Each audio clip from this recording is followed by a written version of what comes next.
Working for a billionaire is nothing like the movies. People imagine champagne, jet setting, rubbing elbows with celebrities.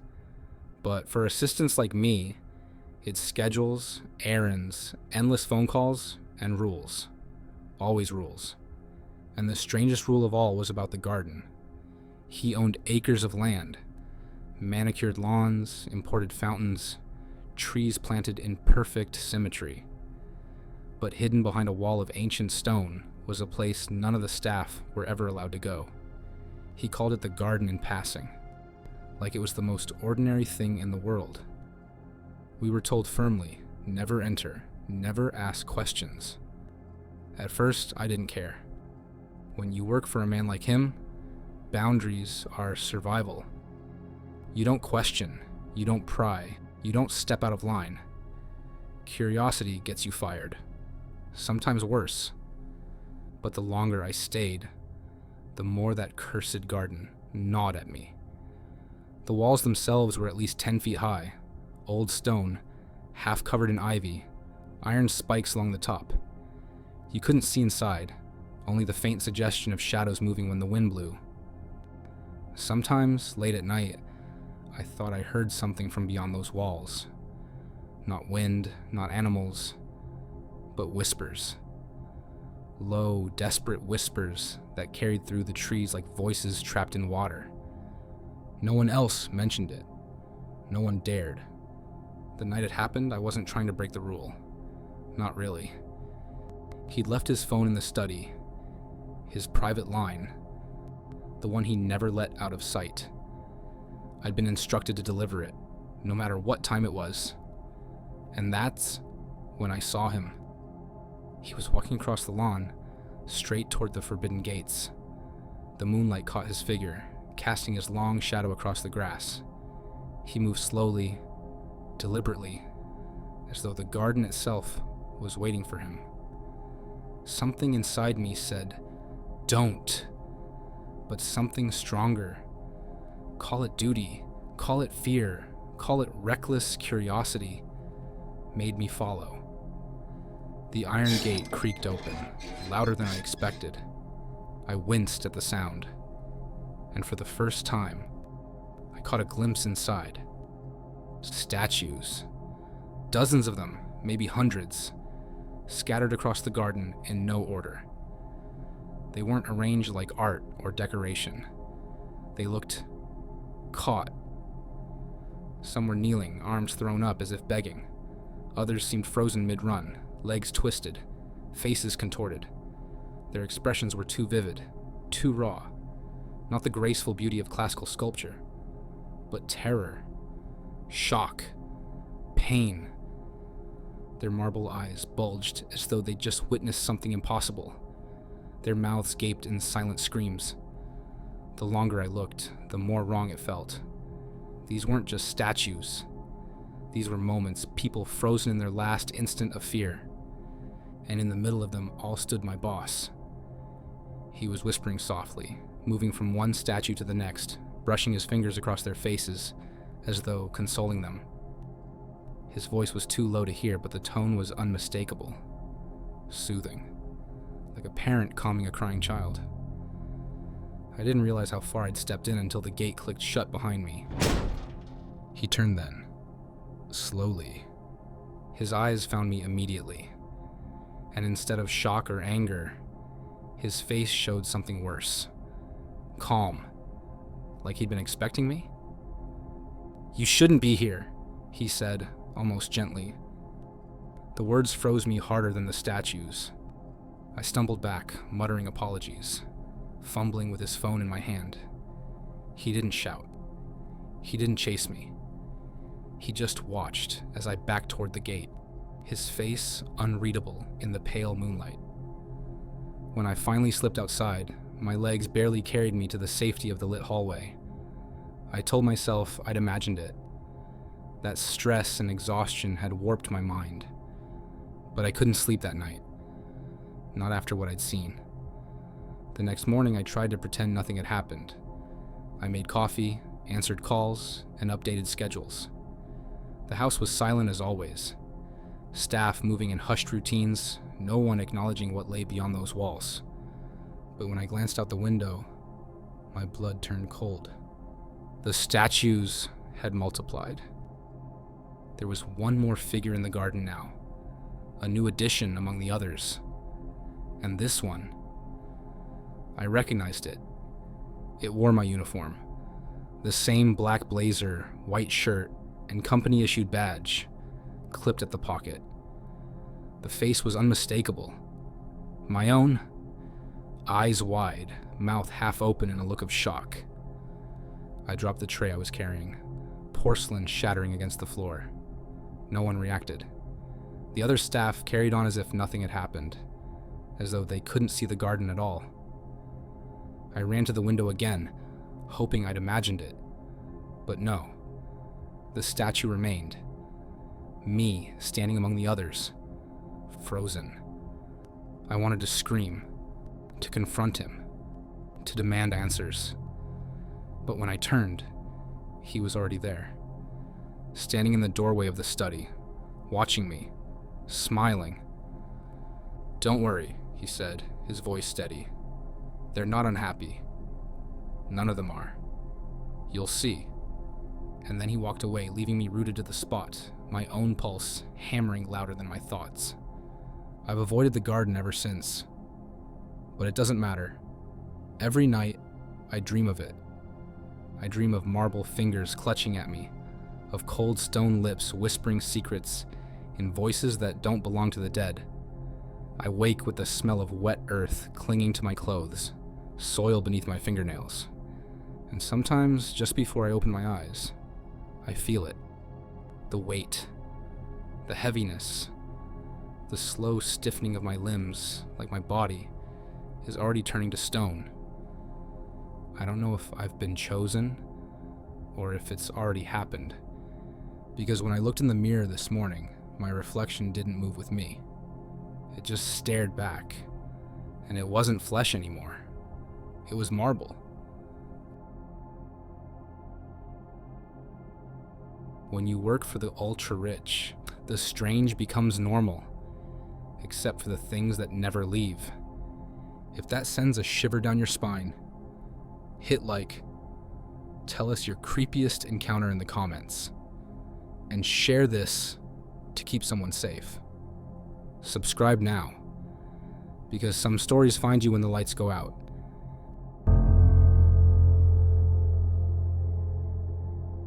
People who haven't worked for billionaires always underestimate how intimate a job like mine can get.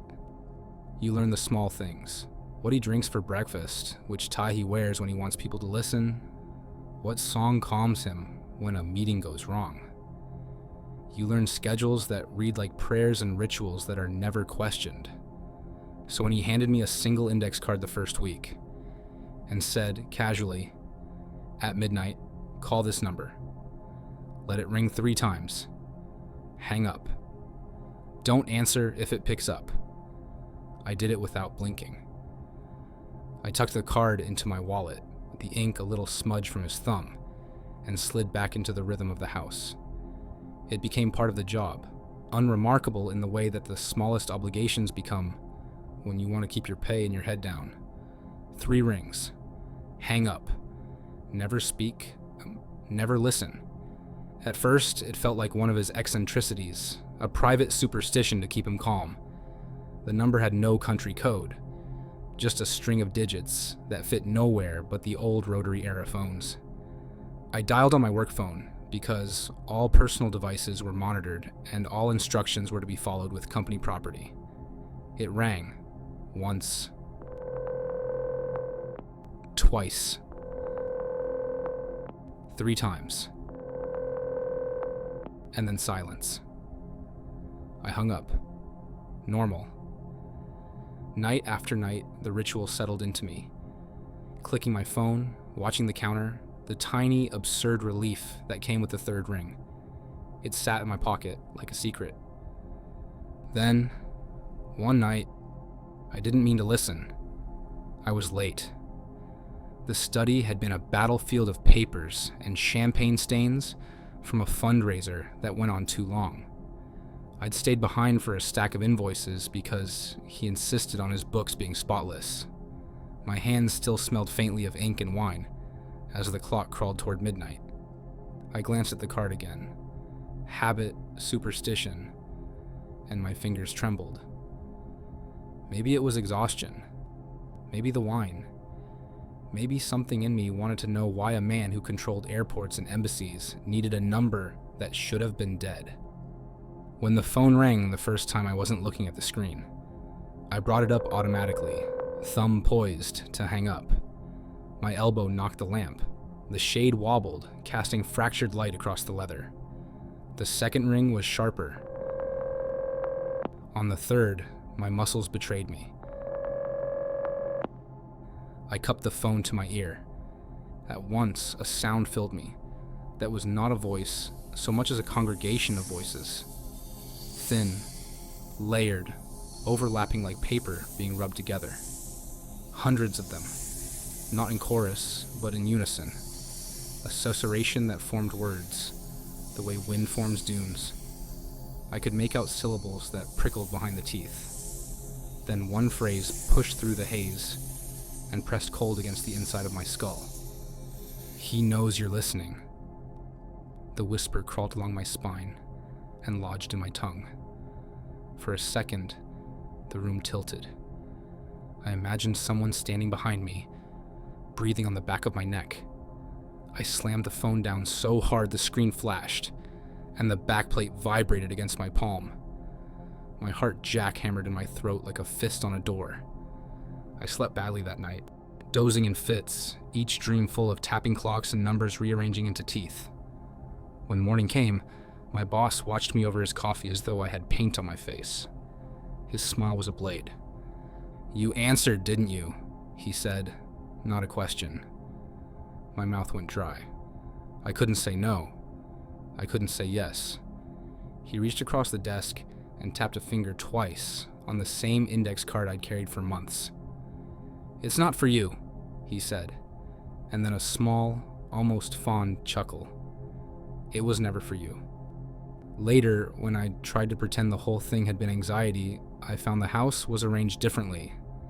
The staff spoke in crisp, hollow tones around me, conversations stopping when I approached. The receptionist avoided meeting my eyes.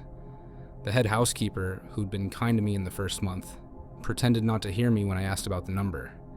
It wasn't hostility so much as a practiced blindness, as if they'd been asked to unsee something dangerous. That night the ritual returned, but the card was gone. He'd taken it from my wallet after I'd drifted unconscious on the couch that afternoon. I asked him for it, but he waved me off. "You won't need it anymore." You know the sort of thing that makes a person notice the small domestic horrors. A glass that's always wet. A drawer that's always a shade ajar. For weeks after the call, the house hummed with those micro-violations. My shoes left muddy marks where there shouldn't have been paths. A chair I never used would be pulled out when I passed. And then, most unsettling of all, my personal phone began to ring at midnight. I told myself it was a coincidence. I told myself hackers prank people all the time. But the call always followed the same pattern. 3 rings.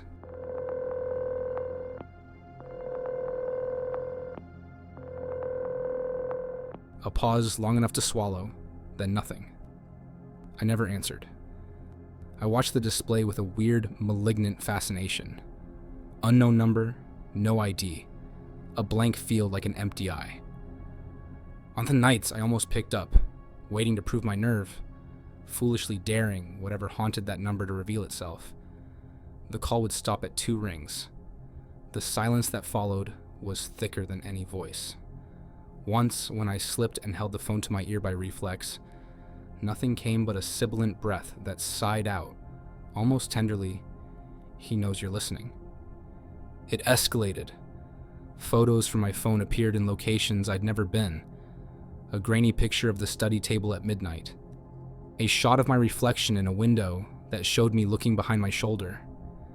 Files I hadn't opened were time-stamped to the minute the calls came. My emails, clean corporate memos, began to include sentences I never wrote, mentions of thresholds, of waiting rooms, of 3 knocks to open the door. When I confronted him, he didn't deny any of it. He only smiled that careful smile and said, "Some things were designed to be maintained. The call is maintenance. It keeps whatever is listening from looking elsewhere. It keeps me satisfied." His fingers toyed with the edge of his cup, and I remember thinking then, satisfied enough that it would give me up. I started sleeping with the lights on. I left my phone in a drawer and locked it, as though a child could be stopped by a simple latch. Once, in a rare flare of courage or stupidity, I dialed the number from a burner and let it ring 4 times. Nothing happened. The silence on the other end was absolute. So absolute it thrummed. Then, in the distance, as if carried by the earth itself, came a chorus. "He knows you're listening." Not words this time. A statement. A verdict. One morning, the head housekeeper came to me with 2 towels and eyes that had seen too many things. "You're not to answer," she said, voice flat. "You're not to mention it. If it rings, you hang up. If anything else happens, you do exactly as you're told." She pressed the towels into my hands like an offering. Her fingers lingered on mine for a half second, cold as if she'd been holding something wet, and then she walked away. The calls continued. They adapted. Sometimes they came at 11:59. Sometimes at 12:01. Sometimes they chimed in the middle of a meeting, the ringtone a tiny, malign alarm that made everyone's heads turn away from me and toward nothing. The last straw came on a Tuesday, when I woke up to find a voicemail I had never received. It was not a voice I recognized. It was layered and old as the house itself, and it said, clear as a bell, "We will be counting soon." He called me into his office after that. There was a new card on his desk. Blank. He slid it across to me. "Some maintenance can be delegated," he said, eyes glittering like coins, "and some cannot. You have been listening. That makes you valuable." I left that night. I didn't pack. I didn't argue. I walked out with nothing but the clothes on my back and the taste of the whispered words still on my tongue. My phone sat on the passenger seat, silent for the first hour I drove. Then, at 11:59, it buzzed. 3 small rings, and then this time a 4th. When I reached for it, it was gone. Now, the calls follow me. Sometimes they come as 3 mechanical rings, sometimes as a single long tone. Sometimes I hear them in the hum of a fridge, the drone of a plane, the click of a pedestrian crossing. They are no longer confined to a number written on a card. They have found ways in. Every midnight the world holds its breath. I listen anyway, half hoping to catch whatever secret the voices guard. Half because I am a fool and don't want to be taken without knowing why. But mostly because when the 3 rings stop and the silence comes, I can still hear the whisper like a bruise inside my head. He knows you're listening. And somewhere cold and patient, someone is counting.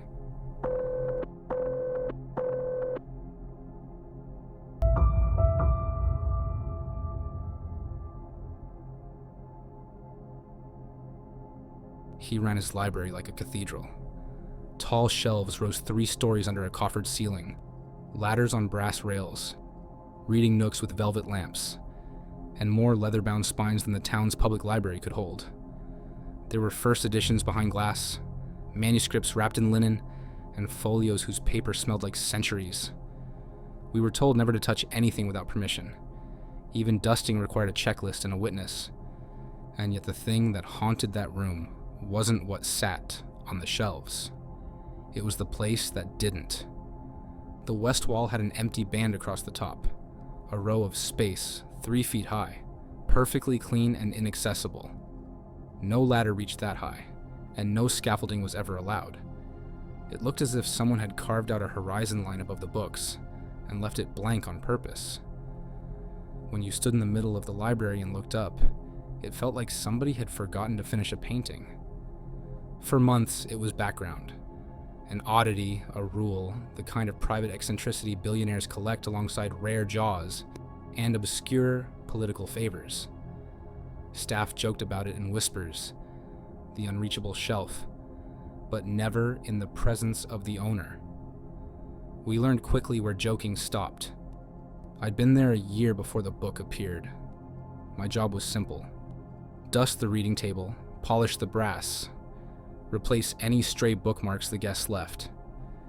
That evening the house had emptied early, the owner flown to an impromptu summit, a dinner canceled, and the library finally mine for the hour. There's a quiet peace when you're alone in a place like that. The lamps hum.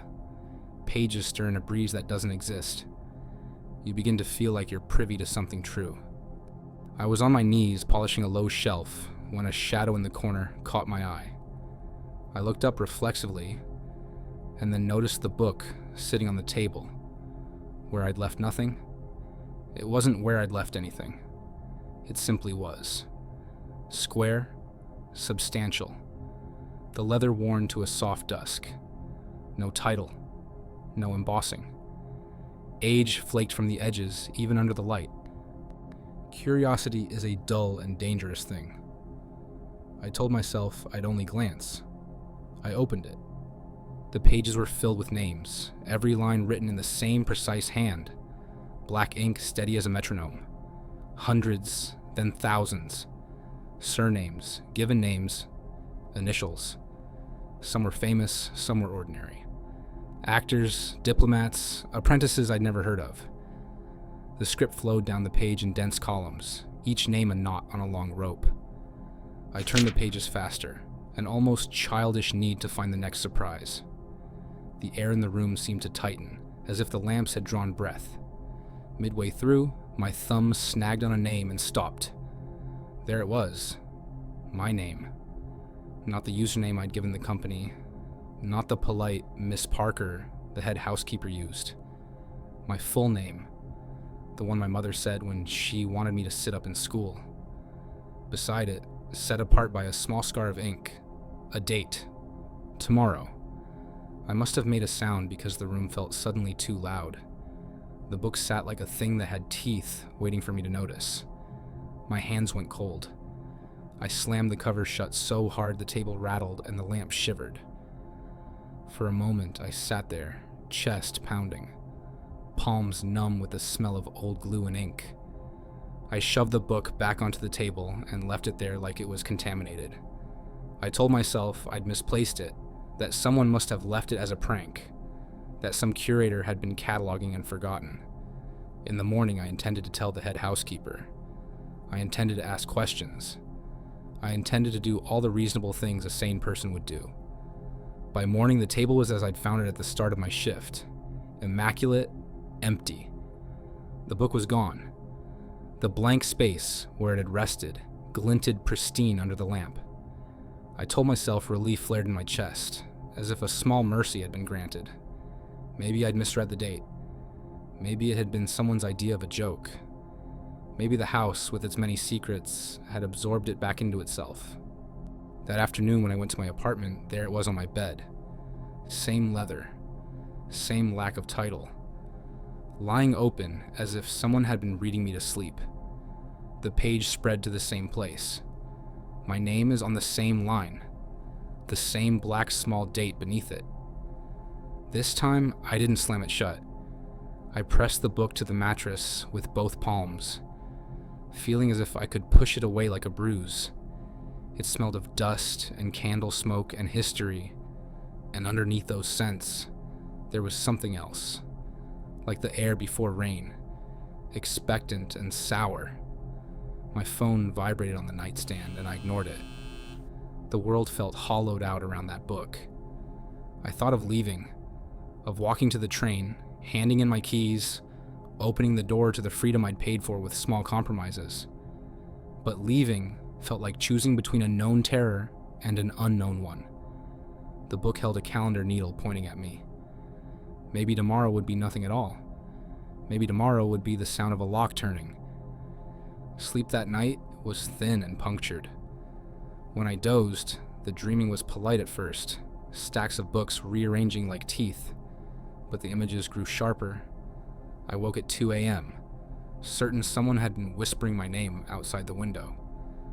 I woke at 3 with fingers that felt like stone, a heaviness in my tongue that tasted of ink. Dawn came bruised and slow. At noon the next day, I came into work and walked past the west wall without looking up. The library smelled the way a coffin smells in summer. The lamps seemed dimmer.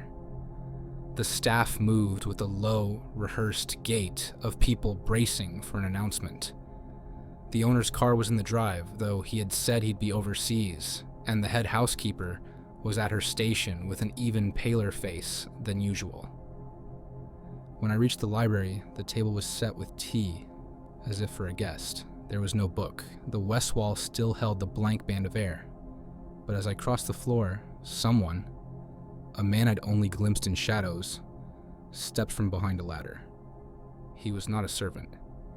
He wore a coat like a scholar's, and when he smiled, it didn't reach his eyes. In his hand, he held something wrapped in linen. He unwrapped it slowly, ceremonially, as if opening an offering. It was a small hand mirror, its glass old and smoky. He lifted it, held it level with my face. "The book lists names," he said, voice silk over steel. "It lists the time and the place and makes noticing inevitable. That's the way of it. You can ignore the list, but you cannot ignore being listed." My throat closed. "What happens tomorrow?" I asked, though part of me already knew. He inclined his head. "It depends who notices. If someone meets their date willingly, the book moves on. Otherwise," he smiled, and then the smile became a fold of cold. "Otherwise, the house keeps what it needs." I think I laughed then, a short, brittle sound. It echoed like a snapped twig. I left without finishing the tea. I left my badge on the desk and walked out as if the air itself had been trimmed with wire, and I'd caught it across my palms. That night, I packed one small suitcase. I told myself I'd leave at dawn, or at dusk, or at any convenient hour. When I got home, the book lay open on my bed, the ink black as a promise. My name and the date stared up at me like a clock. I slept in the chair, not daring the bed. At 3 a.m., when the house was at its softest and the town outside had fallen to the same shallow breath, something tapped the window. It wasn't a knock.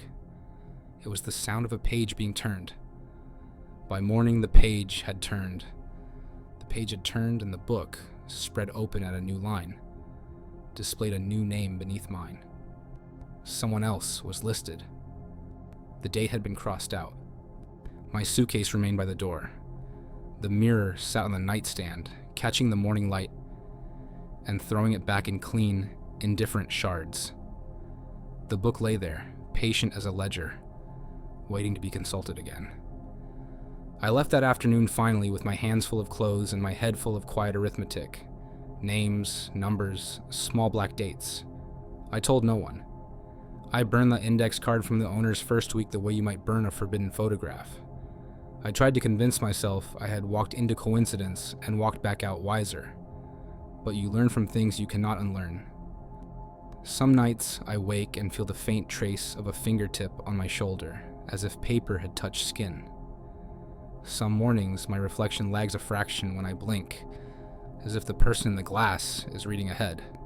I keep my apartment windows open when it's warm, and I sleep with a lamp on. I try, in small rituals, to be ordinary. Grocery lists, bill payments, the humdrum punctuation of life.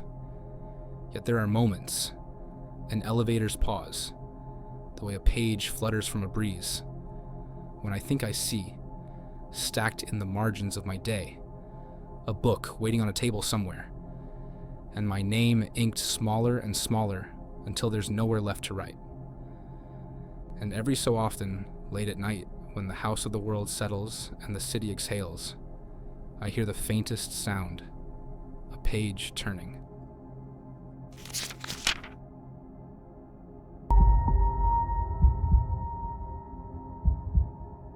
The gallery was full of treasures, Rembrandts, Picassos, pieces that belonged in a museum.